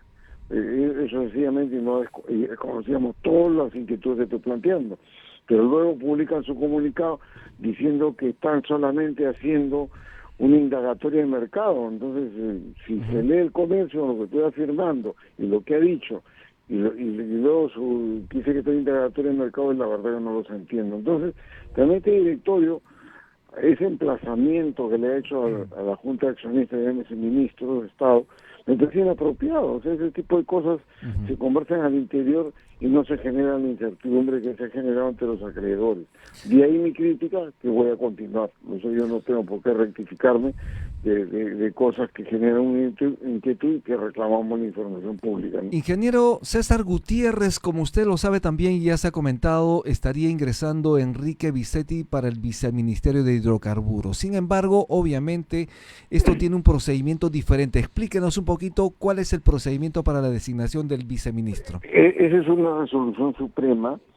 La resolución suprema la firma la Presidenta de la República como el ministro del sector, el ministro Rómulo Mucho.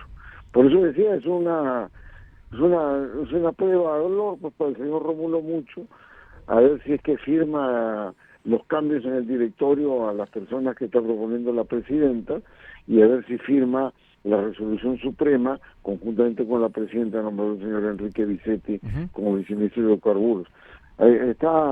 Tiene su prueba de dolor por medio el señor Rómulo Mucho, ¿no? De otro lado, nos están comentando en las redes sociales, usted ha señalado una cifra que durante el gobierno de Dina Boluarte el Perú habría perdido más allá de 1.500 millones de dólares. Explíquenos un poquito el contexto de esta pérdida para el país. Sí, mira, a fines del 2022, en octubre, el ministro Curvo Urneo les hizo un aporte capital de $1.000 millones. Octubre del 22, Dina Boluarte entre el 7 de diciembre de 2022. Los estados financieros del cierre del 2022 indicaron que el patrimonio de la empresa era $2.600 millones.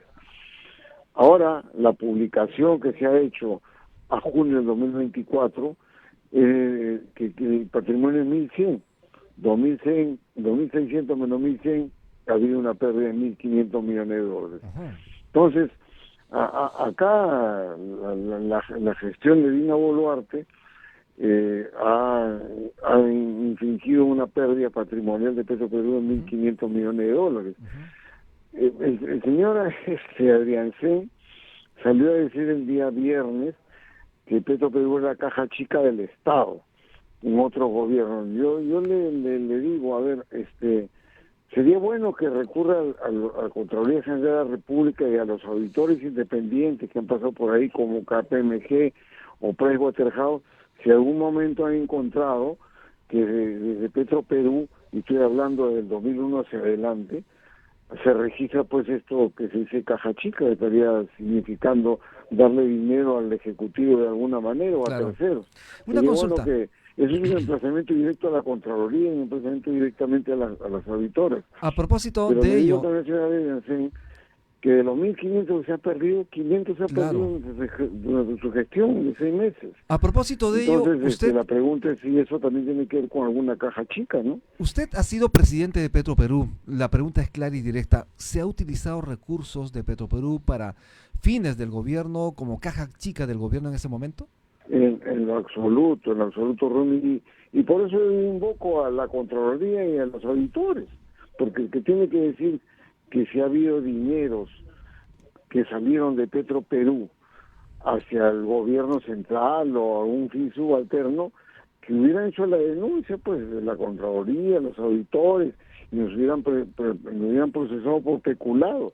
Eso no ha ocurrido. ¿Y usted ha recibido pero presiones? Voy más allá, Rumi, porque yo soy presidente de 2006 y de 2008. Por ejemplo, en el 2001 hubo un problema que se publicitó mucho que había salido dinero de Petroperú para, ¿cómo se llama?, para refacciones en Palacio de Gobierno, si recuerdan. Así es. Entonces podrían decir, ahí tuvo, ¿no? Yo no tengo nada que ver con eso, fue el 2001 y otro en 2006.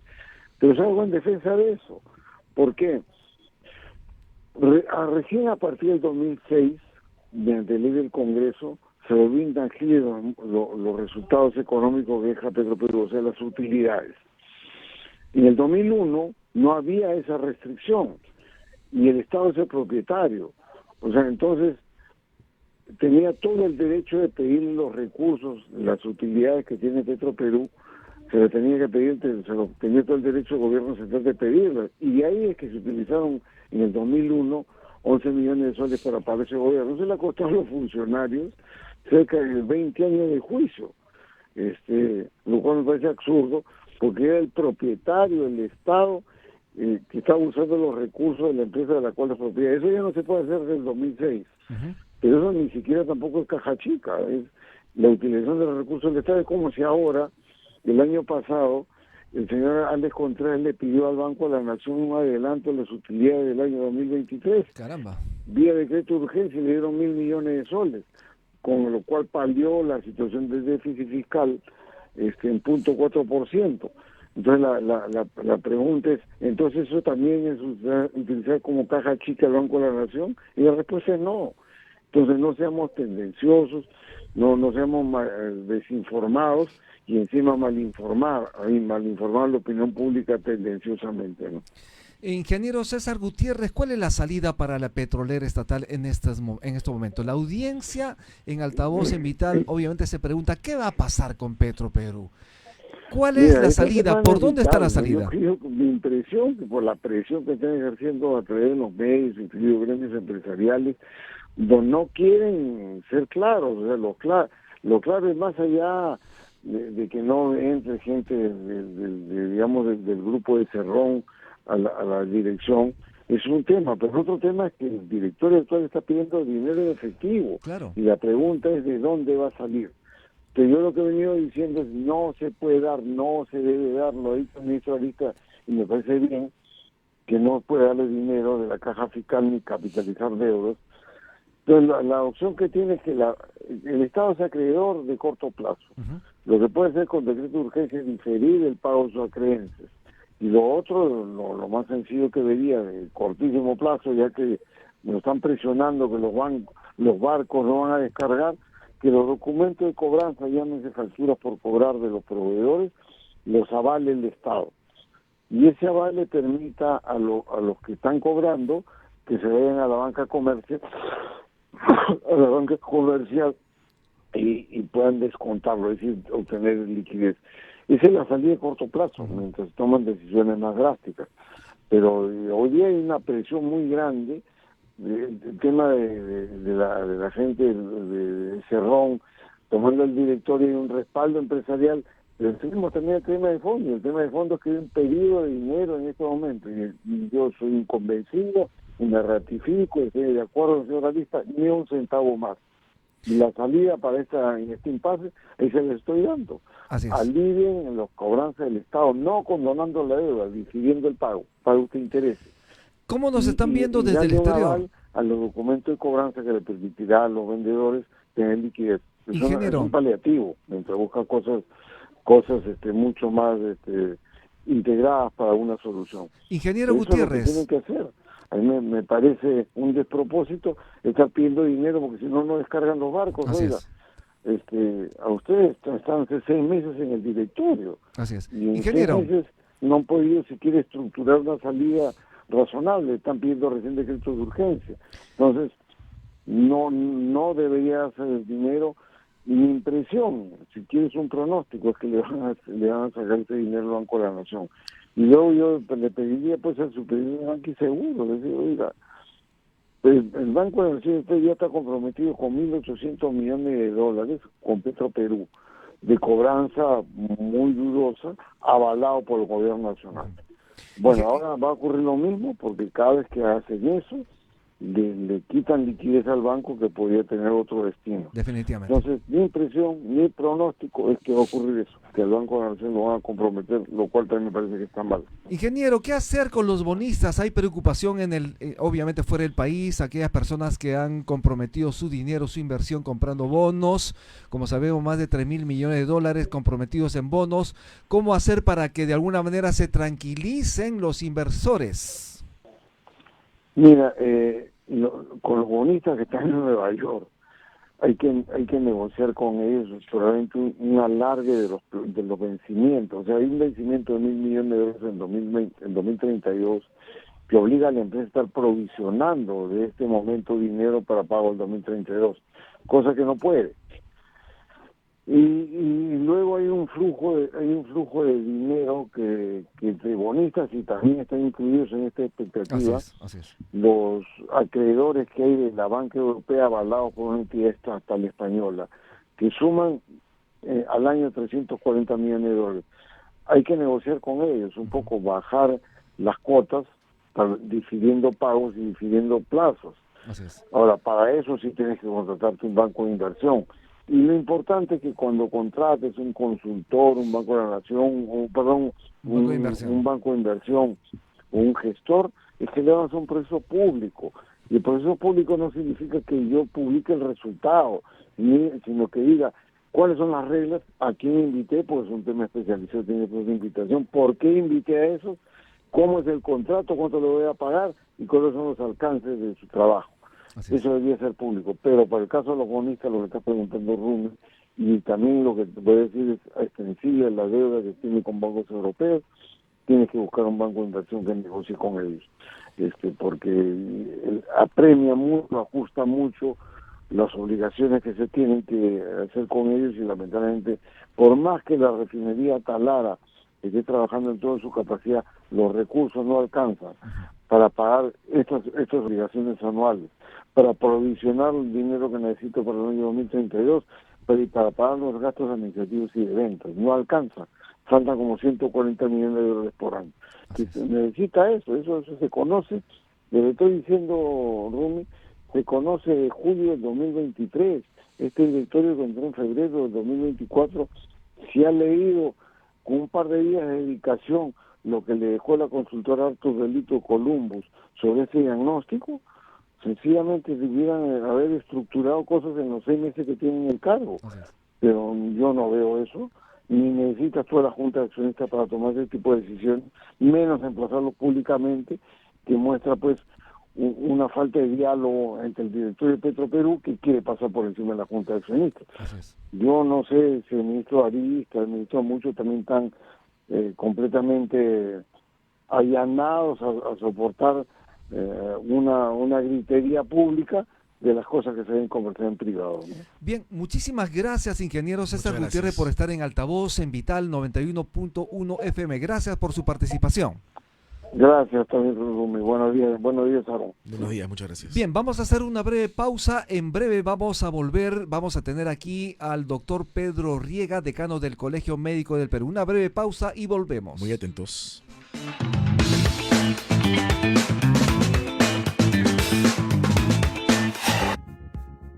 Es momento de probar un buen café. Café Solar de Samaniego. En Vital FM las noticias llegan con Altavoz. Infórmate de todo lo que necesitas saber sobre actualidad, política, economía y mucho más. Altavoz, de lunes a viernes a las 7 de la mañana por Vital FM y también por nuestra plataforma multimedia.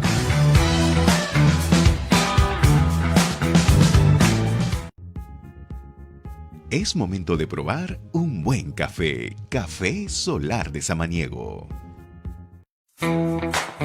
En Vital FM las noticias llegan con Altavoz. Infórmate de todo lo que necesitas saber sobre actualidad, política, economía y mucho más. Altavoz, de lunes a viernes a las 7 de la mañana por Vital FM y también por nuestra plataforma multimedia.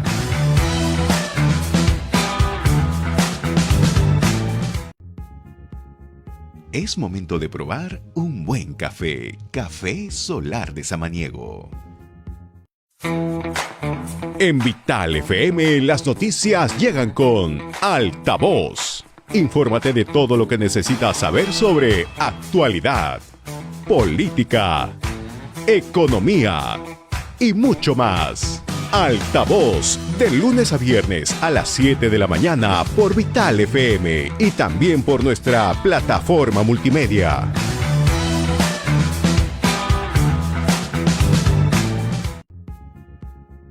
Es momento de probar un buen café. Café Solar de Samaniego. En Vital FM las noticias llegan con Altavoz. Infórmate de todo lo que necesitas saber sobre actualidad, política, economía y mucho más. Altavoz, de lunes a viernes a las 7 de la 91.fm y estamos conversando con el decano del Colegio Médico del Perú, el doctor Pedro Riega. Doctor, muchas gracias por la entrevista. Han dado 13.000 alumnos, 13.000 egresados este examen, prueba, sacha prueba, como dice mi amigo Rumi del Ministerio de Salud para el SERUMS. ¿Usted qué opina al respecto? Sí, ayer justamente después de todo un proceso acelerado, improvisado, pero también con claras señales de falta de transparencia y de imposición, el Ministerio de Salud ha implementado esta prueba, ¿no? Bueno, llena de problemas el día de ayer, pero que en realidad se originan cuando se aprueba este Decreto Supremo 013, luego los lineamientos y a última hora, unos 48 horas antes del examen, las reglas de adjudicación, ¿no? La que es una regla de adjudicación, que es el mecanismo, los criterios a través de los cuales los postulantes van a seleccionar las plazas, se van a ser ordenados por un mérito y van a seleccionar las plazas. Todo esto recién conocido a escasas horas del examen. Claro, discúlpeme, quizás mucha gente cree que han postulado más de 13.000 y cuentan con el aval de las facultades, el aval de la comunidad médica, pero no, han postulado porque necesitan estar en el SERUM, los egresados, ¿no? Claro, es la norma que hay que cumplir y todos los egresados, prácticamente secuestrados por este marco normativo nuevo, han sido obligados a presentarse a esta evaluación. Doctor Pedro Riega, gracias por estar nuevamente aquí en Altavoz en Vital. Muy buenos días, Rumi Ceballos le saluda. Usted como decano del Colegio Médico del Perú, obviamente lleva la voz de los médicos del país. ¿Hay descontento en los médicos? ¿Cómo está usted, de alguna manera, auscultando el sentimiento de los médicos respecto a lo que está pasando en el sistema de salud del país? Bueno, tenemos 4 meses y medio, casi 5 meses de gestión. En un inicio hemos entablado coordinaciones y presentado alertas de forma oportuna a la autoridad máxima del sector respecto de los principales problemas en medicamentos, insumos, en recursos humanos, que es el elemento fundamental de todo sistema público, en cuanto a los problemas de infraestructura.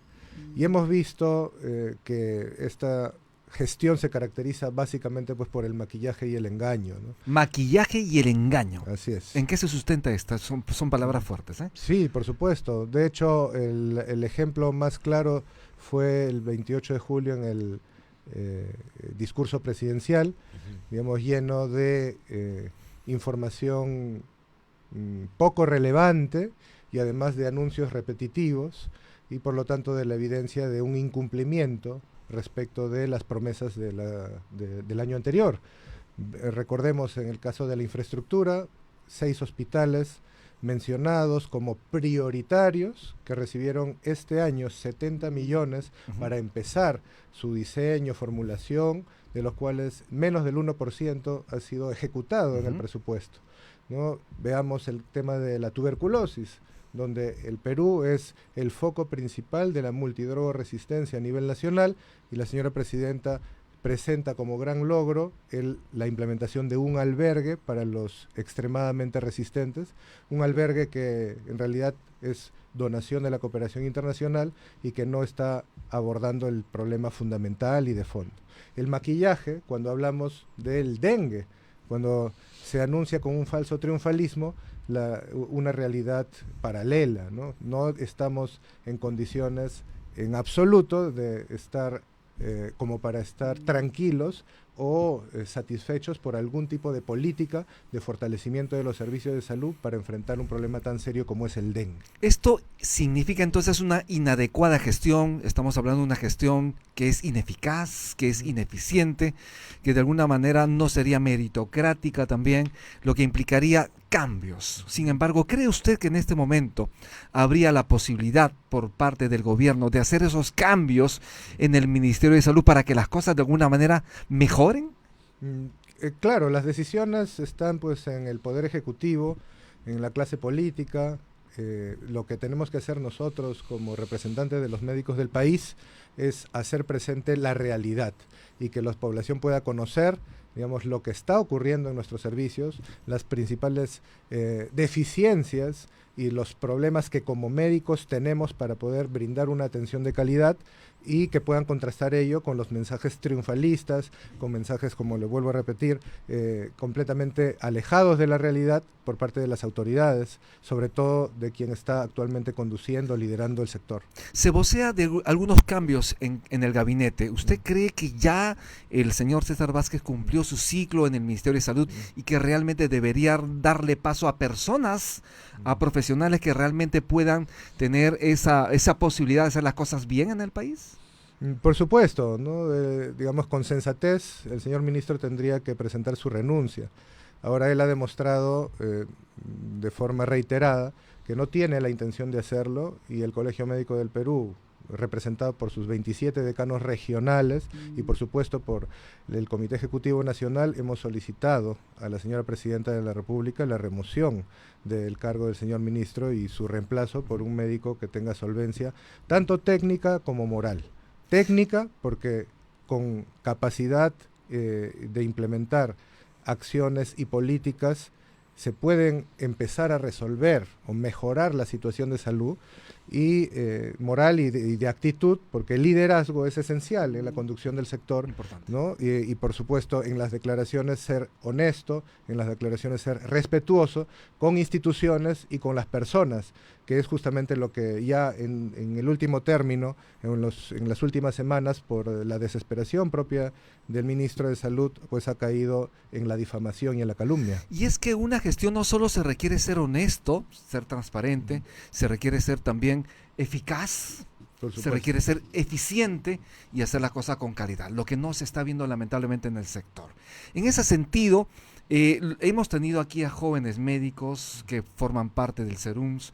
Ellos han considerado que el examen nacional de medicina sí efectivamente hace ver, digamos, las potencialidades, las capacidades del médico para que puedan atender de una manera eficaz, eficiente, con transparencia en las zonas rurales, urbano-marginales del país, lo que se llama el SERUMS. ¿Cuál es su visión de usted sobre ella? Bueno, este enfrentamiento aparente entre un examen y otro en realidad no es el fondo del asunto.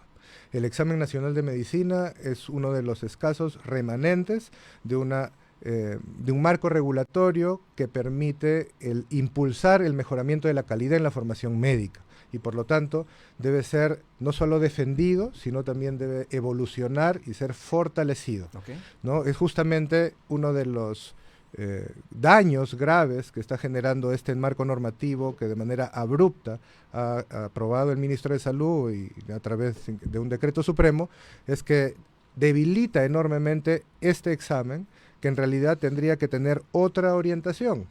¿Por qué lo digo? Porque, como lo han señalado también algunos expertos, esta es una evaluación que debería ser aprobada para la titulación universitaria, ¿no? Y no debería estar en el marco, digamos, de la elección de una plaza laboral del Servicio Rural Urbano Marginal de Salud. Es decir, hay cambios que hay que hacer, por supuesto, pero los cambios se tienen que hacer de forma honesta, planificada, realmente yendo hacia estos objetivos, y el examen y el Ministerio de Salud puede, es más, debe evaluar a los que van a postular a una plaza, no solamente para el SERUM, sino para cualquier plaza laboral. Está bien que el Ministerio de Salud realice evaluaciones, pero estas también, vuelvo a repetir, tienen que realizarse de forma planificada, de forma técnica, de forma concertada y sobre todo de forma transparente. 8:47 de la mañana estamos conversando con el decano del Colegio Médico del Perú, Pedro Riega. Usted ha señalado algo muy importante, la necesidad de mantener un examen nacional de medicina, importantísimo, meritocrático. ¿Cree usted que la evaluación actual, la que hizo ayer el Ministerio de Salud, a los médicos que van a pasar al SERUM, ha sido tiene ese soporte académico que tanto se ha elaborado, ¿no? Bueno, claramente ha sido anunciado todos los días y semanas previos el rechazo unánime de la academia, del sector universitario, debido a la forma mediante la cual el ministro o el Poder Ejecutivo está llevando a cabo esta implementación. El día de ayer se ha podido notar claramente los resultados de un proceso improvisado, mal organizado, donde incluso se ha destinado recursos para derivar o para llevar a los directores generales del Ministerio de Salud de las distintas áreas que no tienen nada que ver con la elaboración de un examen, para que estén en cada una de las regiones y participen del cuidado del mismo. O sea, esto ha sido claramente una muestra de improvisación y de mala organización. Y hemos visto también que ha habido retrasos en el inicio, retrasos en la culminación del examen, e incluso se ha circulado algunas fotografías por posiblemente déficit en cuanto al control, ¿no? Los celulares estaban prohibidos. Sin embargo, ha habido pantallazos por parte de algunos postulantes que obviamente tienen que ser investigados, porque eso ya le da un carácter de gravedad, digamos, especial a este proceso en cuanto a su transparencia y su idoneidad. ¿Usted cree que detrás de todo esto está que la mayoría de egresados jalados sean de la Vallejo? Bueno, podría ser. Nosotros no vamos hacia ese tipo de especulaciones. Ajá. Nosotros analizamos en función de lo objetivo, ¿no? En función de que, habiendo un proceso que debe fortalecerse, este se debilita enormemente. A escasas semanas digamos, de la postulación o de este proceso de concurso al SERUMS, se cambian las reglas del juego, se perjudica a todos los postulantes en cuanto a la transparencia y a las posibilidades de una selección meritocrática, e incluso, como les vuelvo a repetir, a la falta de transparencia en cuanto a que se convoca este examen sin tener un temario, que el temario lo publican una semana antes. Ahora estamos viendo los resultados, se acaban de publicar hace unos minutos, en este momento y estamos viendo promedios bajísimos, ¿no? Y esto se explica pues fácilmente por un temario inexistente que lo publican pocos días antes de la evaluación, y que los contenidos, como han anunciado también los mismos funcionarios del Ministerio de Salud, no están relacionados con el plan curricular de los médicos. Entonces, ¿cómo esperamos que los médicos, que los profesionales de salud puedan conocer aquellos contenidos que supuestamente son importantes para el empleador? Para eso tú tienes que publicar esto con anticipación, permitir que ellos se preparen, incluso proporcionarles la bibliografía. Las normas técnicas del Ministerio de Salud, muchas de ellas están desactualizadas. Entonces, ¿cómo puedo saber yo, si voy a dar un examen, si voy a hacerle caso a lo que dice la norma técnica o a lo que dice la evidencia más reciente? Cada año es ese promedio que dan el examen, este promedio de 13.000 personas aproximadamente. En realidad el número, claro, 13.000 es porque abarca todas las profesiones. Medicina, en el caso de los médicos, que han sido 2.700 aproximadamente, en el análisis que hemos podido hacer, en realidad no hay mayor diferencia respecto de lo que años pasados se ha dado, tanto para el ENAM como para la postulación al concurso. Porque son dos cosas diferentes. ¿Cuántos aprueban? Una cosa es el examen, y otra cosa es el concurso, ¿no? Por supuesto, para dar este examen han tenido que conocerse claramente las reglas del concurso, lo cual no ha sido así. Perdón, ¿tu pregunta? ¿Cuántos aprueban generalmente? Digamos, son 13.000 postulantes, ¿cuántos aprueban generalmente? ¿Hay un promedio? Bueno, esa información la podría compartir seguramente la Asociación Peruana de Facultades de Medicina, que son los responsables no solamente de realizar los últimos exámenes, sino desde que se creó. Ya tienen como 20 años de historia, de evolución y por lo tanto también de aprendizaje en cuanto a cómo afinar digamos, la organización de las pruebas, y por eso esa solvencia técnica es reconocida. Cuando tuvimos acá los alumnos y los egresados de medicina de la San Marcos, no sabían ni siquiera cuántas plazas para SERUMS había. Claro, hasta el momento no se sabe cuántas plazas hay ni cuáles son. Esto es de hecho inaudito, es lo que estamos mencionando. O sea, la transparencia no se logra diciendo que eres transparente día y noche por las redes sociales, que es lo que hace el Ministerio de Salud. Lo hace implementando normas claras, Con los publicándolas hechos. oportunamente con los hechos, como usted muy bien Y señala. sobre la adjudicación de las plazas remuneradas, cuéntanos un poquito de esto porque las audiencias nos preguntan justamente hacia dónde debemos apuntar sobre el tema.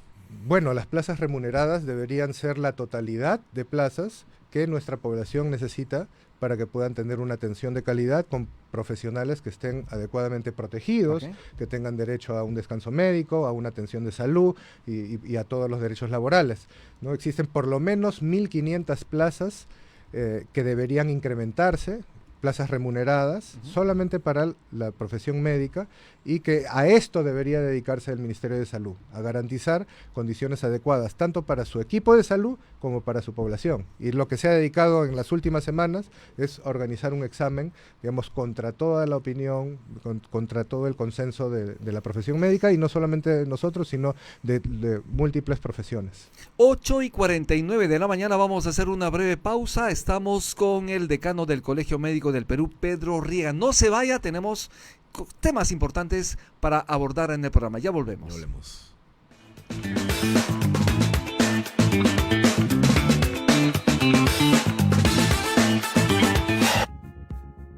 Es momento de probar un buen café. Café Solar de Samaniego. En Vital FM las noticias llegan con Altavoz. Infórmate de todo lo que necesitas saber sobre actualidad, política, economía y mucho más. Altavoz, de lunes a viernes a las 7 de la mañana por Vital FM y también por nuestra plataforma multimedia.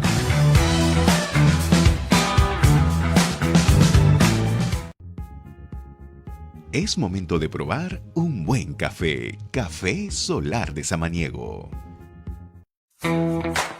En Vital FM las noticias llegan con Altavoz. Infórmate de todo lo que necesitas saber sobre actualidad, política, economía y mucho más.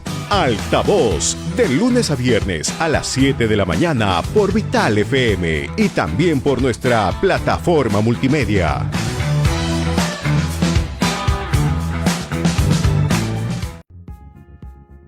Es momento de probar un buen café. Café Solar de Samaniego. En Vital FM las noticias llegan con Altavoz. Infórmate de todo lo que necesitas saber.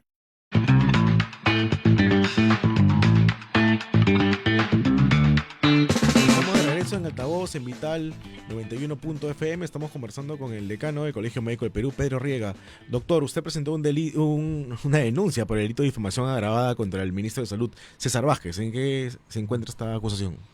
Sí, bueno, ha sido presentada días justo después de estos exabruptos del ministro, que por dicho sea de paso no se ha retractado, y solamente ha guardado silencio en las últimas semanas.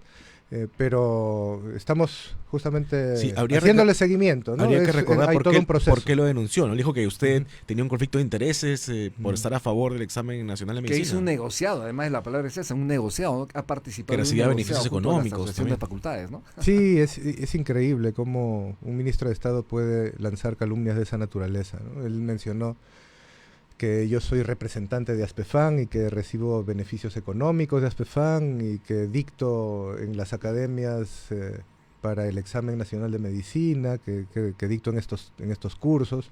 Todo es completamente falso. Sin pruebas, además. No, por supuesto. Por No supuesto tiene sin pruebas, porque no existen esas pruebas. Pero esto no es aceptable, ¿no? No es tolerable, no solamente por la persona, sino por la institución a la cual represento, ¿no? Claro, y estos 250.000 soles que usted requiere como reparación civil van a ser utilizados para el sector, para el mismo Colegio Médico de Perú. Sí, íntegramente van a ser destinados para la institución y para sus nobles fines, por supuesto. Usted ingresó recientemente como decano del Colegio Médico del Perú. Sí. ¿Usted pensó que iba a encontrarse esta resistencia, esta situación tan complicada, estar enviando comunicados reiteradamente, saliendo a los medios de comunicación para denunciar estas tropelías en un sector tan sensible en el país? No, bueno, uno empieza una gestión y por supuesto tenemos 2 años y medio en adelante para llevarlo a cabo siempre con una actitud proactiva, Positiva. propositiva y por supuesto crítica independiente, que eso también caracteriza incluso a los mismos medios de comunicación y debe caracterizar a las organizaciones civiles como son los colegios profesionales. Pero en ese sentido, frente a la realidad, nosotros tenemos que pronunciarnos, es nuestra obligación, de hecho, en defensa de los principios de nuestra profesión, de los derechos de la población, y lo seguiremos haciendo, por supuesto. O sea, es lo que nos corresponde realizar, pero siempre, como tú bien señalas, lo que nosotros esperamos, y no dejaremos de esperar, es que haya rutas de solución, que haya esperanza y sobre todo que podamos tener nosotros mismos como organismo técnico propuestas que puedan ser recibidas y bien tomadas en beneficio de la población. Presupuesto fiscal para el año 2025. Ya el Ejecutivo ha presentado el proyecto al Congreso de la República. ¿Qué esperan ustedes respecto al tema presupuestal para el sector? Sí, bueno, con relación al presupuesto, este es un elemento pues muy importante, fundamental, clave.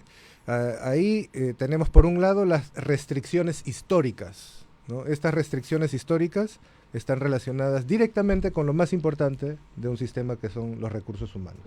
La prohibición de poder incorporar nuevo personal con derechos es una constante a la cual ya nos hemos acostumbrado, ahora nuevamente está implementándose y el gobierno, digamos, por un lado, recordemos nuevamente el discurso de la señora presidenta, reconoce al equipo de salud, a los médicos y su valor. Sin embargo, en esta ley de presupuesto, nuevamente, se está privilegiando una ruta precaria de inserción laboral para los médicos, no solamente en las capitales, sino sobre todo en las regiones más necesitadas y más vulnerables. ¿Qué significa esta inserción precaria exactamente para los médicos en el país? Significa el tener que trabajar en un lugar con una orden de servicio que dura un mes y luego de los 30 días no saber si uno va a continuar o no. A salto de mata, entonces, el médico tiene que estar atento a si es que lo vuelven a contratar o no. Exactamente, y eso se ha convertido en la regla en nuestro sistema sanitario. Pero no puede ser posible, el paciente espera lo mejor de un médico que esté preocupado en que si lo van a contratar o no. Por supuesto, y además necesita tener un seguimiento. Y el no saber si este médico que me está atendiendo hoy, mañana o el próximo mes va a continuar, ya es un gran problema para nuestra población, ¿no? Indirectamente, pero de forma muy clara, está afectando a la calidad de la atención a nuestra población. Y esto ha generado inclusive que haya deudas de más de 6 meses, 7, 8 meses, que no se le paga a los médicos y que ellos se ven obligados a buscar oportunidades en el sector privado, buscar oportunidades en las capitales e incluso buscar oportunidades fuera de nuestro país. Y por eso es que nosotros como institución y todos los gremios médicos también, pues exigen que haya un trabajo digno, no por un afán reivindicativo, es por una política de salud pública que debe estar implementada en beneficio de la población.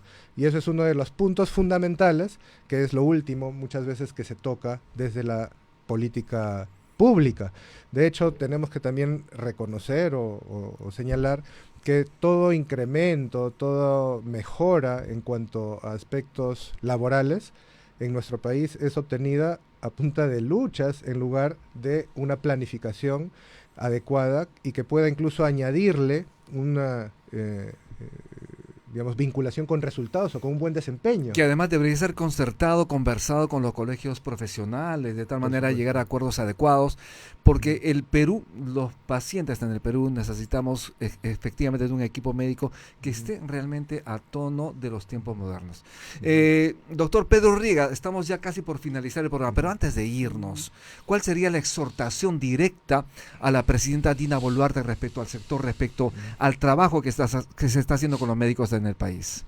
Bueno, lo que solicitamos a la señora presidenta es que pueda privilegiar el derecho que tienen los ciudadanos a un acceso eficaz a los servicios de salud y que pueda evidenciar, pueda darse cuenta claramente que una política que ya viene siendo implementada en el Ministerio de Salud está de espaldas a las necesidades de la población y de espaldas al equipo de salud, que es quien conduce, quien implementa estas políticas, y que estamos pues profundamente decepcionados de la actual política de gestión y solicitamos un cambio, una renovación con una perspectiva en la cual todos podamos contribuir al fortalecimiento, tan ansiado y tan necesario fortalecimiento del sector que nuestra población exige. Tienen que salir urgentemente, ministro Vázquez. Por supuesto, eso ya lo hemos señalado, pero digamos, invocamos nuevamente a que la señora presidenta pueda tomar esto en consideración, como vuelvo a repetir, en beneficio de la salud de la población. Muchas Bien, gracias. muchísimas gracias, 8:59. Gracias, doctor Pedro Riga, por estar aquí en Altavoz en Muchas Vital. gracias. Muchas gracias, Rumi, Aarón. Gracias. Bien, se acabó el tiempo. Gracias, Aarón, también Gracias, el día Rumi. de hoy. Hemos tenido un programa bien nutrido. Hemos estado con el doctor Javier Zúñiga Quevedo analizando la economía del país.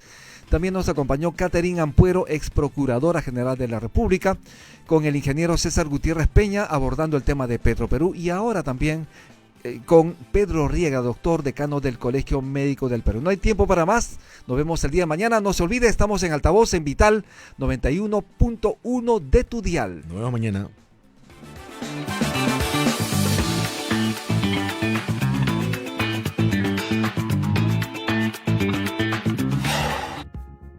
Es momento de probar un buen café. Café Solar de Samaniego. En Vital FM las noticias llegan con Altavoz. Infórmate de todo lo que necesitas saber sobre actualidad, política, economía y mucho más.